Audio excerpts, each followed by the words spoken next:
بعض علاقائی عناصر دہشت گردی کو ہائبرڈ وارفیئر کے ہتھیار کے طور پر استعمال کر رہے ہیں۔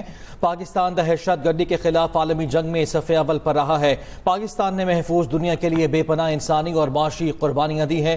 پاکستان علاقائی کشیدگی میں کمی کے لیے فعال کردار ادا کرتا رہا ہے۔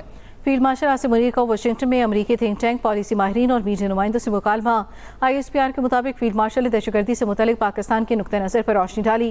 فیلڈ مارشل عاصم منیر نے مارکہ حق اور آپریشن بنیاد المرصوص پر بھی تفصیلی روشنی ڈالی۔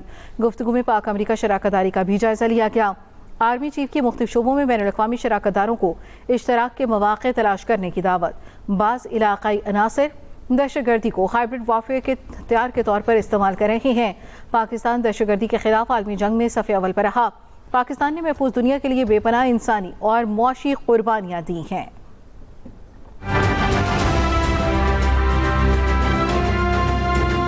فیلڈ مارشل سید عاصم منیر کا امریکہ کا سرکاری دورہ۔ فیلڈ مارشل نے واشنگٹن ڈی سی میں ممتاز تھنک ٹینکس، عالمی پالیسی ماہرین، سینئر اسکالرز اور بین الاقوامی میڈیا نمائندگان کے ساتھ ایک جامع اور بامعنی مکالمہ کیا۔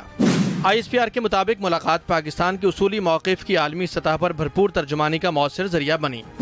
فیلڈ مارشل نے پاکستان کی سیکیورٹی پالیسی، دہشت گردی کے خلاف جنگ میں قربانیوں اور آپریشن بنیاد المرصوص کا حوالہ دیتے ہوئے ملک کی پوزیشن کو اجاگر کیا۔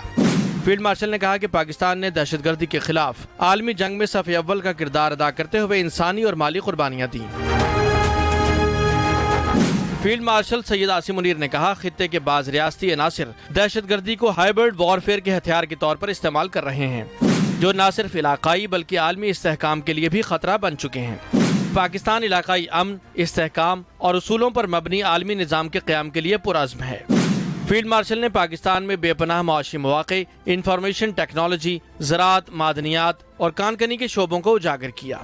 عالمی سرمایہ کاروں کو مشترکہ ترقی اور تعاون کی دعوت دی۔ پاک امریکہ شراکت داری کی تاریخی اہمیت پر گفتگو بھی ہوئی۔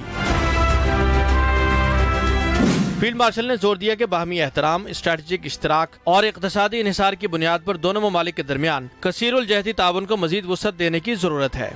فیلڈ مارشل نے پاکستان کی غیر جانبدار خارجہ پالیسی کی وضاحت کی۔ عالمی تنازعات کے حل کے لیے مذاکرات، سفارتکاری اور بین الاقوامی قانون کی پاسداری پر زور دیا۔ مکالمے میں شریک امریکی تھنک ٹینکس، تجزیہ کاروں اور میڈیا نمائندگان نے فیلڈ مارشل کے کھلے، مدلل اور شفاف انداز میں موقف پیش کرنے کو سراہا۔ پاکستان کی مستقل اور اصولی پالیسیوں کو قابل تحسین قرار دیا۔ ان اہم ملاقاتوں کو پاک امریکہ اسٹریٹجک ڈائیلاگ کے فروغ کے لیے مثبت اور اہم قدم قرار دیا جا رہا ہے۔ خالد محمود، ایکسپریس نیوز، اسلام آباد۔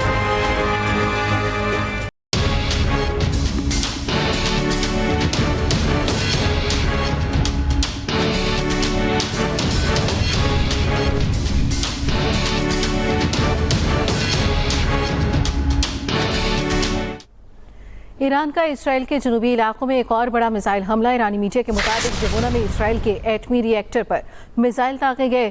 میزائل گرنے سے متعدد مقامات پر آگ لگ گئی۔ اسرائیل میں ناروے کے سفیر کی رہائش گاہ کے قریب دھماکہ ہوا جس میں کوئی جانی نقصان نہیں ہوا ہے۔ ادھر اسرائیل کا آیت اللہ خامنائی کے رہائشی علاقے کو نشانہ بنانے کا دعویٰ۔ کہا گیا کہ جس گھر کو نشانہ بنایا گیا وہ پاسداران انقلاب کے سینئر افسر کا ہے۔ تہران کے شمال مغرب میں بھی دھماکے سنے گئے۔ ترجمان وائٹ ہاؤس نے کہا ہے کہ ایران کو جوہری ہتھیار حاصل نہیں کرنے دیں گے۔ صدر ٹرمپ سفارتی راستہ اپنانے کے خواہاں ہیں، لیکن اگر ضرورت پیش آئی تو طاقت کے استعمال سے نہیں ہچکچائیں گے۔ صحافی سیمور ہرش کا دعویٰ ہے کہ ٹرمپ انتظامیہ نے ایران پر حملے کی منظوری دے دی۔ روسی میڈیا کے مطابق ہرش نے کہا وائٹ ہاؤس نے ایران پر پوری طرح بمباری کی منظوری دی ہے۔ صحافی کی جانب سے یہ دعویٰ کیا گیا ہے کہ ٹرمپ انتظامیہ نے ایران پر حملے کی منظوری دے دی۔ ایرانی سپریم لیڈر کے قتل کی بات کرنے والے ذہن میں رکھیں، اس سے پنڈورا باکس کھل جائے گا۔ ترجمان کرملن کا کہنا ہے کہ ایران کے سپریم لیڈر کو قتل کیا گیا تو انتہائی منفی رد عمل ہوگا۔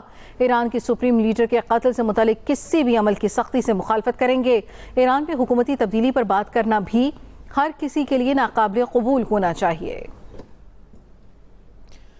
اب خبر آپ کو دیں، روس اور چین کی ایران پر اسرائیلی حملوں کی شدید مذمت۔ چینی صدر شی جن پنگ اور روسی صدر ولادیمیر پوٹن میں رابطہ ہوا۔ چینی صدر نے کہا کہ بڑی طاقتیں جنگ بندی کرانے میں کردار ادا کریں، جبکہ روسی صدر نے ایران اسرائیل تنازع کے سفارتی حل پر زور دیا ہے۔ ایران اسرائیل جنگ بندی کے لیے سفارتی کوششیں تیز۔ ایران کے جوہری پروگرام پر آج جنیوا میں مذاکرات ہونے جا رہے ہیں، جس میں ایران، برطانیہ، جرمنی اور فرانس کے وزرائے خارجہ شریک ہوں گے۔ یورپی یونین کی خارجہ پالیسی کے سربراہ بھی اجلاس میں شریک ہوں گے۔ اقوام متحدہ کی سلامتی کونسل کا اجلاس بھی آج بلایا گیا ہے۔ برطانیہ نے مشرق وسطی کی صورتحال کو خطرناک قرار دے دیا۔ برطانوی سیکرٹری خارجہ جیمز میٹس کا کہنا ہے برطانیہ اور امریکہ نے اتفاق کیا ہے کہ ایران کو جوہری ہتھیار بنانے یا حاصل نہیں کرنے دیں گے۔ امریکی ہم منصب نے جوہری معاملات کی طویل مدتی حل پر بات چیت کی ہے۔ بلن کی جانب سے اسرائیلی حملوں کی حمایت کے بعد ایران نے جرمن سفیر کو طلب کر لیا۔ آسٹریلیا نے کشیدہ صورتحال کے پیش نظر ایران میں سفارت خانہ بند کر دیا، عملے کو واپس بلا لیا۔ ادھر یونائیٹڈ ایئر لائنز اور امریکن ایئر لائنز نے دبئی اور دوحہ کے لیے پروازیں روک دی ہیں۔ ایران نے ماجد خاتمی کو پاسداران انقلاب کی انٹیلیجنس سروس کا نیا سربراہ مقرر کر دیا۔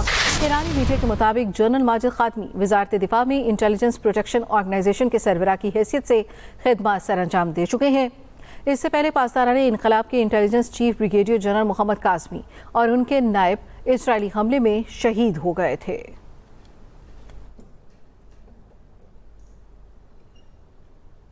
اسرائیلی حملوں پر آبنائے حماس بند کرنے کی ایران کی دھمکی پر دنیا پر کیا اثرات مرتب ہو سکتے ہیں، آئیے آپ کو بتاتے ہیں۔ دفاعی ماہرین کہتے ہیں کہ آبنائے حماس صرف ایک بحری راستہ نہیں بلکہ عالمی توانائی کے لیے ایک لائف لائن بھی ہے۔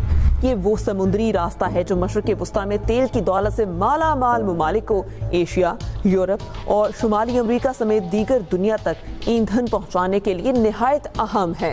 خلیج فارس اور خلیج عمان کے درمیان آبنائے حماس ایران اور عمان کی سرحد کے درمیان موجود ہے، جو ایک مقام پر صرف 33 کلومیٹر چوڑی ہے۔ خلیج میں داخل ہونے والے بحری جہاز 2 میل چوڑی پٹی سے گزرتے ہیں اور باہر نکلنے والے بھی اسی چوڑائی کی دوسری پٹی سے نکلتے ہیں۔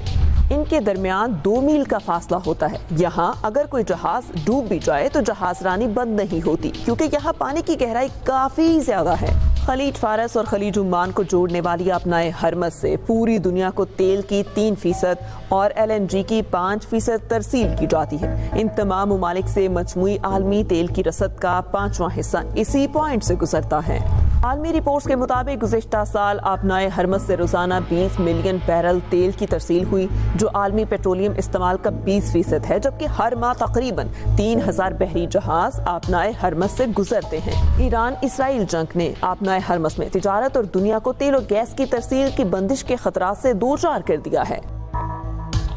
عالمی ماہرین کا کہنا ہے آبنائے حماس کی بندش کی محض دھمکی ہی عالمی منڈیوں میں تیل کی قیمتوں کو ہلا کے رکھ سکتی ہے۔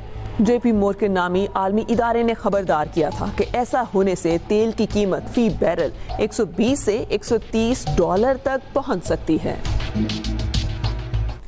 گورنر ہاؤس میں اجلاس کی اجازت نہ ملنے کے خلاف قائم مقام گورنر اویس قادر شاہ کا سندھ ہائی کورٹ سے رجوع۔ گفتگو کرتے ہوئے قائم مقام گورنر سندھ اویس قادر شاہ نے کہا، آج آئین کی توہین ہوئی۔ آئینی پوزیشن پر بیٹھنے والا شخص آئین کی پاسداری نہیں کرے گا تو پھر کیا بات کریں گے؟ یہ بھی کہا کہ میں ایک آئینی پوزیشن پر بیٹھا ہوں، میرا حق ہے میں گورنر ہاؤس جاؤں۔ گورنر ہاؤس میں محرم الحرام سے متعلق میٹنگ تھی اویس قادر شاہ کی جانب سے، اور اس کے ساتھ ساتھ آپ کو یہ بھی بتاتے چلیں کہ وزیر داخلہ سندھ اور IG پولیس بھی پہنچ چکے تھے۔ اویس قادر شاہ کی جانب سے یہ بھی کہا گیا، اور وزیر داخلہ سندھ اور IG پولیس کے ساتھ ساتھ پرنسپل سیکرٹری نے بتایا کہ گورنر صاحب ملک سے باہر ہیں۔ بتایا گیا کہ گورنر صاحب گورنر ہاؤس کی چابیاں بھی ساتھ لے گئے ہیں۔ قائم مقام گورنر کی جانب سے یہ بتایا گیا ہے۔ گورنر ہاؤس میں اجلاس کی اجازت نہ ملنے کے خلاف قائم مقام گورنر اویس قادر شاہ کا سندھ ہائی کورٹ سے رجوع۔ گفتگو کرتے ہوئے قائم مقام گورنر نے کہا کہ آج آئین کی توہین ہوئی ہے۔ تفصیل جان لیتے ہیں، ناصر بٹ ہمارے ساتھ موجود ہیں۔ ناصر بتائیے۔ جی بالکل، قائم مقام گورنر اویس شاہ جو ہے وہ سندھ ہائی کورٹ پہنچے ہیں، انہوں نے درخواست دائر کی ہے، اور ان کا یہ کہنا ہے، گفتگو میں ان کا یہ کہنا تھا کہ آئینی پوزیشن پر بیٹھنے والے شخص آئین کی پاسداری نہیں کرے گا تو پھر کیا کرے گا۔ ایک آئینی پوزیشن پر بیٹھا ہوا میں آئینی پوزیشن پر بیٹھا ہوں، لیکن میرا حق ہے کہ میں گورنر ہاؤس جاؤں۔ گورنر ہاؤس میں محرم الحرام کے حوالے سے اجلاس تھا۔ وزیر داخلہ سندھ اور IG سندھ بھی پہنچ چکے تھے۔ پرنسپل سیکرٹری نے بتایا کہ گورنر صاحب جو ہیں وہ ملک سے باہر ہیں۔ بتایا گیا کہ گورنر صاحب گورنر ہاؤس کی چابیاں بھی ساتھ لے گئے ہیں۔ قانون کی پاسداری کرنا ہمارا اولین فرض ہے، لیکن میں اس کے خلاف آئینی بینچ جاؤں گا۔ آئین کی پاسداری اور آئین کے ساتھ